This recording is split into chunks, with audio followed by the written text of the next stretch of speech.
আগের যুগের দাদি নানিরা ঢেকির ধান বানতে বানতে বাচ্চা জন্ম দিছে, আর আমি নাকি নাচতে নাচতে বাচ্চা জন্ম দিছি। এটাই হচ্ছে ডিজিটাল যুগ। ফেসবুক জগতে আপনারা কি জন্য আছেন ভাই? নিজের কন্টেন্ট দিয়ে যদি ভিডিও বানাবার পারেন তাহলেই পেজ খুলবেন, মানুষের সমালোচনা করে ভিউ কামাবার আসবেন না। আমি লেসে লেসে ছাগল জন্ম দিতে না ঢিকির পাত দিতে দিতে ছাগল জন্ম দিতে, সেটা ব্যক্তিগত আমার বিষয় না। আর সেলাই ভিডিও কাটিং করে করে ভয়েস দিয়ে দিয়ে ছাড়ে আপনারা যে ভিউ কামাতেন, লজ্জা লাগে না? তাতে গুয়ের এপিটুকু ওপিটুকু ভালো লাগিতে না দেখবেন না। আমি যেভাবে হোক না কেন ফেসবুকে ভিউ কামাচ্ছি, আপনারা কেন ছতরা পাকলে ভিউ কামাতেন? এটা হালাল হতে না হারাম হতে অবশ্যই কমেন্ট করে জানাবেন। আসসালামু আলাইকুম সবাইকে, সবাই কেমন আছেন? আশা করি সবাই অনেক অনেক ভালো আছেন। অনেক কথাই বলবার চাই কিন্তু বলা হয় না, অনেক রেস্টিক আছে। আবার কিছু কথা না বললে আমার মনে শান্তিও লাগে না। আমি ঝগড়ুটা মানুষ, আপনারা সবাই জানেন। ঝগড়া করে আমি দূরালছি আমার ভালো চাতে চাতে আমাকে যে আপনারা বিজনেস শুরু করে দিচ্ছেন, এটা আবার কেমন কথা? এটাই বুঝে পারলো না। যাই হোক, ঢিকিট পাত দিতে দিতে ছল জন্মদিনই লাস্তে লাস্তে ছল জন্মদিনই এটা হচ্ছে আমার বড় ননদের বাচ্চা। আলহামদুলিল্লাহ আবারও কন্যা সন্তান জন্ম নিল আমার ননদের ঘরে। এটা 3 নাম্বার বাচ্চা, 3টে জান্নাত পেলো আমার নন্দে।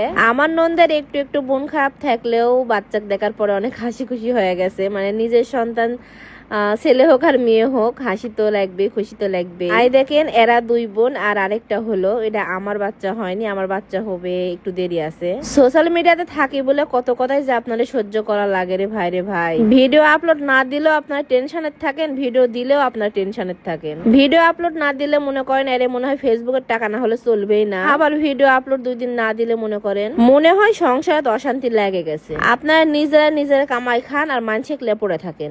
আমি মানুষটা আমার কোনোদিন মনে হয় না কাকলে আমি না পড়ে থাকবো। আর যে আপনারা লেখালেখি করিতেন ফেসবুকের টাকা কামাতি, ভিউ কামাতি, আরো উল্টা পাল্টা ক্যাপশন দিতেন, আসলে সত্যি কথা বলতে কি জানেন, আমি আমার অতীত কোনোদিন ভুলে যাইনি আর কোনোদিন যামও না। আমার জীবনে যতটুকু করেছি ফেসবুক থেকে করেছি। আসলে আমরা দরিদ্র আসনো, আর এখনো দরিদ্র আছি কি এমন জীবনে করলো। তবে আলহামদুলিল্লাহ খায়া পরে বাঁচে আছি ফেসবুকের টাকা দিয়েই। আমার জীবনে যেটুকু করেছি সব এই অনলাইন জগৎ থেকে করেছি। অনেকে ঠাট্টা করে বলেন না যে ফেসবুক না থাকলে আমার মানুষের কাম করে খাওয়া লাগলো, মনে হয় তাই করে খাওয়া লাগলো না। উপর আল্লাহ আমার উপর সহায় হচ্ছে, তাই মনে হয় মানুষের পেট কাম করবে যাওয়া লাগে। মানুষের ছুটু করতে করতে নিজেরা যে ছুটু লুক হয়ে যাতেন একবারও, সেটা কি ভাবিছেন?